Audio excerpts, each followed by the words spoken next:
છેલ્લા કેટલાક સમયથી જેની રાહ જોવાતી હતી તેની જાહેરાત આજે થઈ ગઈ છે। જી હા, હું વાત કરી રહી છું નગરપાલિકાની ચૂંટણીઓની। વલસાડ, ધરમપુર અને પારડી વલસાડ જિલ્લાની આ ત્રણ નગરપાલિકાઓની ચૂંટણી થવા જઈ રહી છે। જી હા, તારીખ 16મી તારીખે ચૂંટણી થશે અને તારીખ 18મીએ રિઝલ્ટ આવશે મતદાનનું। કોણ જીત્યું, કોણ હાર્યું, કોની સરકાર બની। ત્યારે છેલ્લા કેટલાક સમયથી વહીવટદારના શાસનમાં ચાલતી નગરપાલિકા કામો લોકોના અટકેલા હતા, અડધા કામો થયા, અડધા કામો નહીં થયા। ત્યારે આ ચૂંટણીની જાહેરાત થતાં રાજકારણમાં ગરમાટો આવી ગયો છે। જી હા, વલસાડ જિલ્લાના રાજકારણમાં ગરમાટો આવી ગયો છે। કાર્યકરોમાં એક ઉત્સાહ જોવા મળી રહ્યો છે। ત્યારે અત્યારે અમે આવી પહોંચ્યા છીએ વલસાડ જિલ્લા ભાજપ કાર્યાલય ખાતે। ત્યારે જાણીશું જિલ્લા ભાજપ પ્રમુખ હેમંતભાઈ કંસારા પાસેથી કે એમનું શું કહેવું છે ચૂંટણી માટે। ગુજરાત ચૂંટણી પંચે 4:30 વાગ્યાની પોતાની પ્રેસ કોન્ફરન્સની અંદર ગુજરાતની સામાન્ય ચૂંટણીઓ અને તાલુકા, જિલ્લા અને મહાનગરની પેટા ચૂંટણીઓ જે જાહેર કરી છે, તો એ જે ચૂંટણીની જે તારીખો જે છે એ તારીખો પણ જાહેર કરી દીધી છે। આજે જાહેરનામું પડી ગયું છે।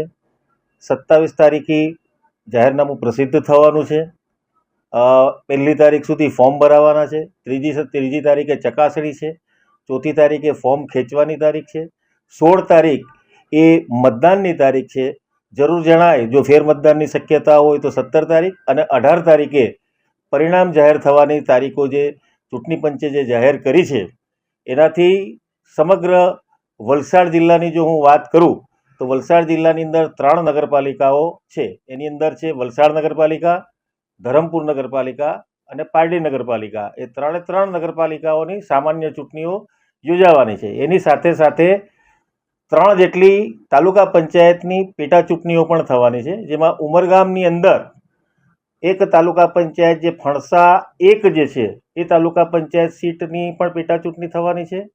બીજી એક જે તાલુકા પંચાયત સીટ છે ઉમરગામ તાલુકાની જ સરીગામ 2 તાલુકા પંચાયત સીટનું નામ છે, એની એક પેટા ચૂંટણી યોજાવાની છે। અને કપરાડા તાલુકાની ગોઠણ સીટ જે છે એની પણ એક તાલુકા પંચાયત સીટની પેટા ચૂંટણી યોજાવાની છે। આમ કુલ 3 નગરપાલિકા અને કુલ 3 તાલુકા પંચાયતની પેટા ચૂંટણીઓ વલસાડ જિલ્લાની અંદર યોજાવાની છે। એના માટે ભારતીય જનતા પાર્ટી પૂરી તૈયારી અગાઉથી જ કરી રાખી છે અને સમગ્ર પેટા ચૂંટણી હોય કે 3 નગરપાલિકા હોય એની અંદર ભારતીય જનતા પાર્ટી ભવ્ય વિજય પ્રાપ્ત કરીને વલસાડ જિલ્લાની જે એક પરંપરા જે છે એ પરંપરા જાળવીને 3 નગરપાલિકાઓના લગભગ બધી જ સીટો અમે જીતી જઈશું એવો આશાવાદ વ્યક્ત કરીએ છીએ।